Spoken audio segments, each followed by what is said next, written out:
Նախ ուզում էի հենց ձեզնից լսել հարցի պատասխան ու տարբեր երկրների կողմ սլաքներ ըխում, ինչ է հիբրիդային պատերազմը, նախ ում է ուղղված, արդյոք հենց ռուսական կամ այլ, այսպես, քանի որ մշտապես խուսափում են կոնկրետ սլաքների ուղղությամբ տանել, հիմա հստակ ձեզնից է պատասխան ուզում լսել եւ այն, որ դուք պարբերաբար խոսում եք պատերազմի կուսակցությունների մասին, գործակալների մասին, անգամ ուղղված հոգեվորականներին, կամ ասում եք, որ եթե մենք չընտրվենք, կան այլ ուժեր, լինելու է պատերազմ, արդյոք հենց սրանք չեն հիբրիդային պատերազմ ու հասարակությանը խուճապի մատնող, անհանգստացնող հայտարարություններ եւ որպես հավելում, քանի որ դուք Գյումրի, եթե չեմ սխալվում, այցի ժամանակ եք ասում, որ 65% այդպես ակնկալիքներ ունեք, այսինքն այսպիսի վստահություն կա։ Այդ դեպքում ինչու է ԵՄ-ից այսպես արագարձագանքման խումբ գալիս Հայաստան, եթե այսքան վստահ է իշխանությունները հաղթանակի մեջ։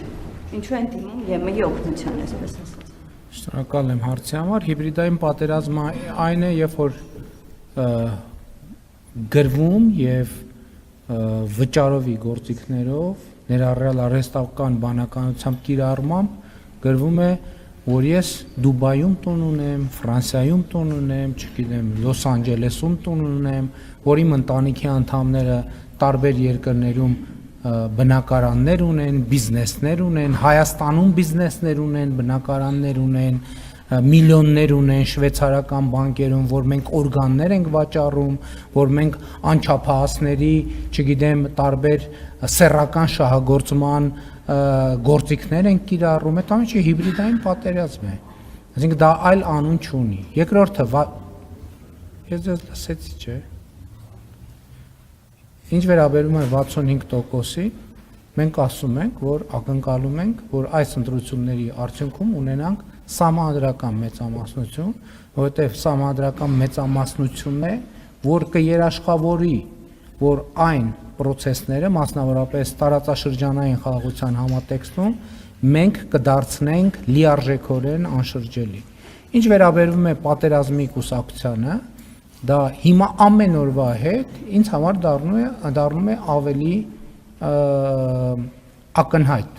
որովհետև այդ կուսակցությունները եւ այդ շրջանակները ըստ էության ինչ են ասում, առաջին ասում են, որ իրենք դեմ չեն խաղաղությանը եւ երկրորդիվ սկսում են խոսել, որ իրենց իշխանության գալու պարագայում սկսելու են վերանայել խաղաղությունը։ Դա ես շատ ուղիղ առանց սեթևեթանքի ուզում եմ ասել, որ պատերազմ է Հայաստանի Հանրապետության ոչ միայն տարածքային, այլև ինքնիշխանության կորստով։ Բոլոր այդ ուժերը այսօր հստակ, իմիջիայլոց ասեմ, նրանցից ոմանք ըստ ամենայնի չեն էլ հասկանում ինչ են ասում, որովհետև այն տեքստերը, որոնք իրենք արտասանում են, առնվազն մի մասը, ինձ համար ակնհայտ է, որ ուրիշ տեղեր են գրված եւ նրանք պարզապես կարդացողի կարգավիճակում են, առավել եւս իրենց ասածը,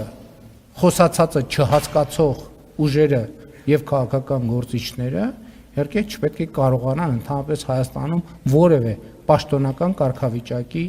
հավակնել։ Ես իմիջիայլոց ասեմ, առաջիկայում ես այդ թեմային վերաբերող առանձին Facebook-յան եթեր եմ պլանավորում եւ ես դրան ավելի մանրամասն կանդրադառնամ։ Իմ ասելուց հետո ավելի է ահագնացել, որովհետեւ այդ բոլոր ուժերը ըստ էության հանդես են գալիս խաղաղության ռևիզիայի դիրքերից, ինչը այդ փաստի բերումով նշանակում է անխուսափելի պատերազմ, անխուսափելի։ Ընդ որում ընտրություններից շատ չանցած, մաքսիմալ աշնանը,